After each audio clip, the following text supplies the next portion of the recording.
¿Qué tal? ¿Cómo estás? Te saluda Hernán Neto desde Ica, Perú, y vamos a comenzar a disertar sobre un pequeño tema sobre el lenguaje, ¿no? Que hay muchas ideas equivocadas del lenguaje. Vamos a imaginar que hay un preso que se ha escapado de una cárcel en cualquier país y que hay brigadas que lo están buscando para encontrarlo, pero el preso astutamente se junta con esas brigadas de búsqueda y al final, por supuesto, nunca lo van a encontrar porque las brigadas que lo buscaban no sabían las características del preso para asumirlo de esa manera. El lenguaje es muy parecido a eso. Por ejemplo, el objeto del estudio que tenemos cierto conocimiento, en este caso del agua, del H2O, sabemos, o casi todos lo sabemos, que sobre el nivel del mar hierve a 100 grados centígrados, 100 grados centígrados. Pero el objeto de estudio, que es igual al instrumento que lo analiza, implica muchas cosas, ¿no? Porque de qué se compone el agua, cómo es el agua, se puede beber el agua, no se puede beber el agua, y otras cosas que podemos agregar. Y ahí se complementa con el objeto del estudio. O sea, el objeto del estudio es igual al instrumento que lo analiza. Otro ejemplo que podemos poner sobre el objeto del estudio y el instrumento que lo analiza podría ser la palabra feliz. La palabra feliz podemos decir, aunque la conocemos que es feliz, podemos ver en un significado googleando lo que es feliz, pero no conocemos muchas cosas del instrumento de estudio de la palabra feliz, que se compone de dos sílabas, que es un adjetivo, que quiere decir que estás contento, que estás alegre, etcétera, etcétera. Entonces, el lenguaje puede ser juez y parte. Por ejemplo, en el colegio nos enseñan que el verbo es una palabra que indica acción. El verbo es una palabra que indica acción. Y la palabra que indica acción por excelencia es la palabra acción. Y la palabra acción no es un verbo. ¿Te das cuenta? Veamos. A. Toda regla tiene una excepción. B. A es una regla. C. A tiene una excepción. Entonces la conclusión sería D. Hay una regla que no tiene excepción. El lenguaje fue inventado por los seres humanos para comunicarse.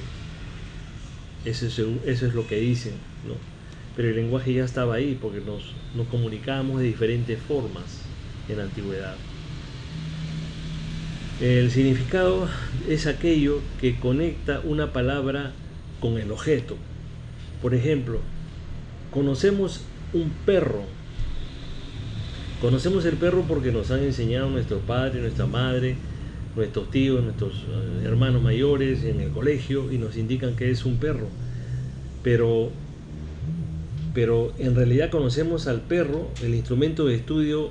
¿Sabemos qué es un perro en realidad, o solamente decimos que es un perro como decimos que hay un vaso, hay un lápiz, hay una computadora?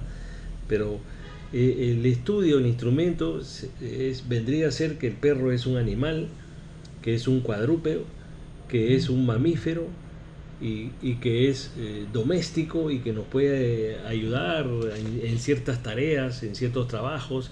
Es un buen guardián de la casa, de la familia, de las ovejas, porque hay perros ovejeros, ¿no? Entonces, tenemos varios significados del lenguaje. Pero si nos vamos más atrás, cuando quisimos comunicarnos antiguamente, nos iríamos más o menos a los Néandertal, ¿no? Que salieron del Asia y de Europa, ¿no? Porque los sapiens salieron del África. Si retrocedemos a los Néandertal, que fueron aparentemente los primeros habitantes, que después voy a hablar de eso más adelante, ellos eran nómades, vivían en una tribu, comían lo que podían comer, se vestirían aparentemente con pieles o capaz con hojas secas. No lo sabemos porque eso no se puede decir que fue así. Pero pasaron los años y llegaron un momento que tuvieron que comunicarse de una forma más efectiva. Y lo que se asume es que trazaron una línea en la idea que tuvieron, porque primigeniamente fue una línea, o sea, una línea, pero en sus ideas, en las ideas que tenían en la cabeza. En esa idea que tenían en la cabeza, en esa línea, la plasman en la tierra, en un pedazo de roca, lo plasman en cualquier lugar y trazan una línea horizontal. Ahora, ¿por qué se gesta la idea de una línea? Porque eso nace de la misma conciencia con ese, que es la que predomina sobre la conciencia tradicional y normal. Necesitaban comunicarse y trazan una línea. Platón decía que las ideas no se podían plasmar,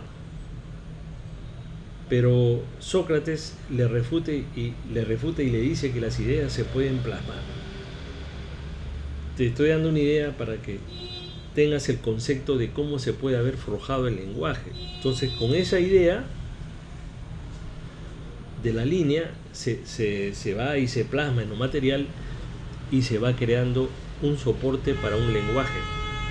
Después han podido ser 2 líneas, 3 líneas, ha podido ser un cuadrado, ha podido ser un triángulo, no lo sabemos, ha podido ser un círculo y muchas formas de poder comunicarse, y quizás una línea con un círculo significaban algo, o 2 líneas con 3 círculos podrían significar otra cosa, eso no lo sabemos, pero más o menos el lenguaje se crea así, ¿no? Y todo este conocimiento ha ido evolucionando a través de la historia y del tiempo, porque el hombre, a medida que iba evolucionando, cuando pasa y se junta con los sapiens que vienen del África, porque se dice que todos descendemos del África, todas las razas, cuando evoluciona más el sapiens y desaparece el Neandertal, porque el sapiens era más fuerte, el sapiens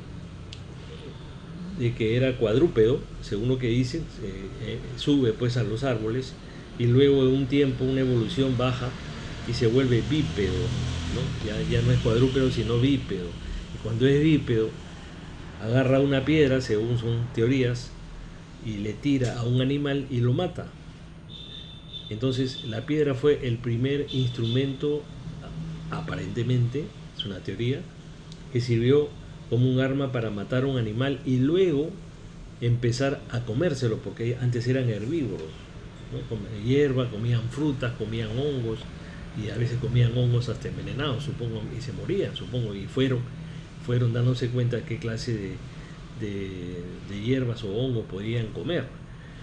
Entonces come la carne de ese animal, puede ser un conejo, puede ser lo que sea, y al comer carne, la proteína le acelera el proceso cognitivo, el proceso cerebral. Su cerebro empieza a desarrollarse más y tiene un proceso cognitivo incipiente. Cuando conocen el fuego, comen más carne y además van descubriendo otros instrumentos para poder cazar, como la piedra pulida, la piedra ya con un filo como cuchillo, lo ponen en un palo, lo amarran y lo tiraban como una lanza y empezaban a cazar animales de mayor volumen y empezaban a comer más carne. La carne hace que desarrolle el cerebro y por ende la parte también cognitiva, ¿no? Porque su cerebro era muy pequeño, muy reducido.